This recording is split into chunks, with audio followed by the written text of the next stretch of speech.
Magandang umaga at happy Friday sa ating lahat. Ito po ang ating latest weather update ngayong araw, February 27, 2026.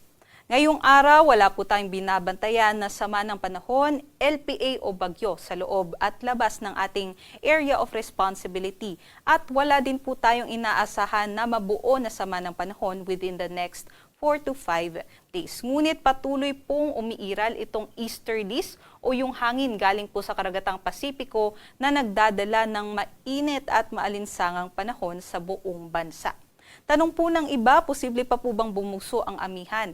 Yes, possible po. Bukas hanggang sa linggo, maaari pong umihip uli ang amihan at ang maaapektuhan na lamang po nito ay ang extreme northern Luzon area.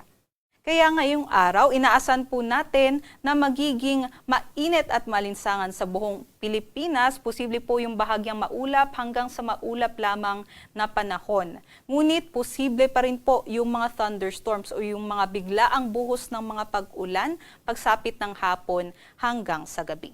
Ito po yung ating mga agwat ng temperatura kung saan mainit po dito sa may Tuguegarao 22 to 33 degrees Celsius, sa may Legazpi 24 to 31, sa may Metro Manila 23 to 31 at sa may Lawag naman 22 to 31 degrees Celsius. Mas mababa naman po yung temperatura dito sa Tagaytay at sa Baguio. Sa Tagaytay po 22 to 29 at sa Baguio naman 16 to 24 degrees Celsius.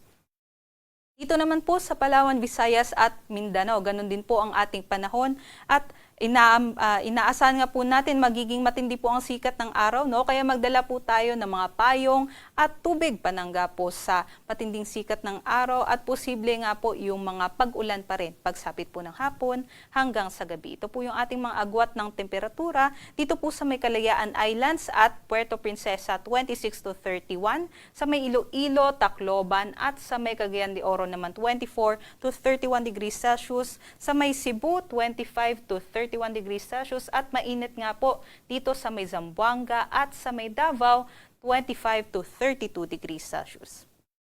Para sa kalagayan ng ating mga karagatan, wala naman po tayong nakataas na gale warning kaya't malayo din po makakapaglayag yung ating mga kababayan.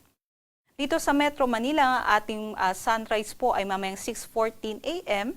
at ang sunset naman po ay mamayang 6:04 p.m.